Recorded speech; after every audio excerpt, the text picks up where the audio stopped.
Bonjour, bienvenue dans cette vidéo sur le triangle rectangle et son cercle circonscrit. On commence par une petite révision sur le cercle circonscrit à un triangle. Si je prends un triangle quelconque ABC, le cercle circonscrit à ce triangle, c'est le cercle qui passe par les trois sommets de ce triangle, c'est-à-dire le cercle qui passe par les points A, B et C, le voici. Il n'y en a qu'un seul. Pour pouvoir le tracer, il faut d'abord trouver son centre. Donc le centre du cercle circonscrit à un triangle, c'est le point d'intersection des trois médiatrices des côtés de ce triangle. Alors si je les trace, voici ce que ça donne. Je vous rappelle que la médiatrice d'un segment, c'est la droite qui est perpendiculaire à ce segment et qui passe par son milieu. Et les trois médiatrices d'un triangle sont concurrentes. Elles se coupent en un même point que j'ai appelé I. Et ce point I est équidistant des sommets A, B et C du triangle. C'est une propriété de la médiatrice des segments qui nous permet de dire cela. Alors si on passe au triangle rectangle maintenant et que je trace la médiatrice du segment AB, voici ce que ça donne. Elle est perpendiculaire au segment AB et elle passe par le milieu du segment AB. Cette configuration peut vous rappeler ce qu'on a fait en début d'année sur le théorème de la droite des milieux. Nous avons ici une droite qui est parallèle au côté AC, puisque la droite, la médiatrice que je viens de tracer et le côté AC sont tous les deux perpendiculaires à la droite AB, donc ils sont parallèles. Vous vous rappelez peut-être, si une droite passe par le milieu d'un côté d'un triangle et qu'elle est parallèle à un deuxième côté, alors elle coupe le troisième côté en son milieu, c'est le théorème de la droite des milieux, c'est un des théorèmes de la droite des milieux. Donc cette médiatrice coupe le côté CB en son milieu. De même, la médiatrice du côté AC passe par le milieu du côté CB. Et évidemment, la médiatrice du côté BC passe par son milieu par définition. Donc ici, les trois médiatrices se coupent sur le milieu de l'hypoténuse du triangle. Le côté BC, c'est l'hypoténuse du triangle. Donc je trace mon cercle circonscrit en prenant pour centre le milieu de l'hypoténuse du triangle rectangle. Donc le cercle circonscrit à un triangle rectangle a pour centre le milieu de l'hypoténuse du triangle rectangle.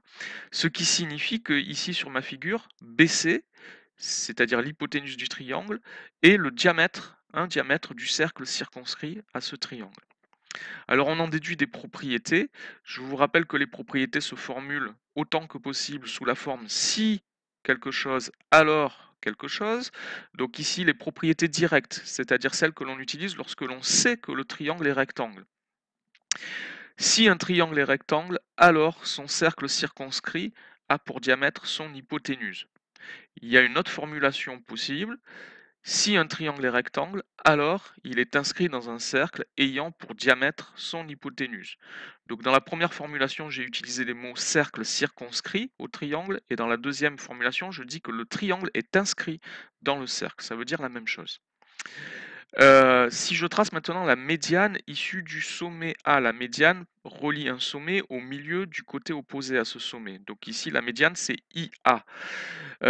IA a la même mesure que IB et que IC, puisque I est le centre du cercle circonscrit, donc IA, IB et IC sont des rayons de ce cercle. Ça nous donne une propriété qui nous dit que si un triangle est rectangle, alors la médiane issue du sommet de l'angle droit, ici c'est le point A, mesure la moitié de la longueur de l'hypoténuse. IA mesure la moitié de l'hypoténuse BC. On pourrait dire que IA mesure la même chose que IB et que IC. Voilà pour les propriétés directes. Les propriétés réciproques sont celles qu'on va utiliser pour démontrer qu'un triangle est un triangle rectangle. Alors, je vous ai tracé un triangle dont je ne sais pas s'il est rectangle ou pas. J'ai tracé son cercle circonscrit et son cercle circonscrit a pour centre le point I qui est le milieu du côté BC et donc il a pour diamètre le côté BC du triangle. La propriété nous dit que si un triangle est inscrit dans un cercle ayant pour diamètre l'un de ses côtés, alors il est rectangle. Ici, le triangle ABC est bien inscrit dans un cercle de diamètre BC, qui est un côté du triangle. J'en déduis que le triangle est rectangle en A, j'ai rajouté le codage sur la figure. Autre configuration possible, cette fois je n'ai pas le cercle circonscrit, mais j'ai une médiane.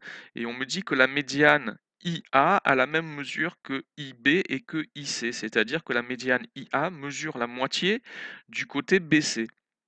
La propriété que j'utilise est la suivante: si dans un triangle une médiane relative à un côté mesure la moitié de ce côté, alors ce triangle est rectangle.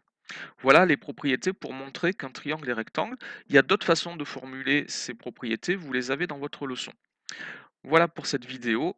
Merci de l'avoir suivie et on se retrouve dans une prochaine vidéo.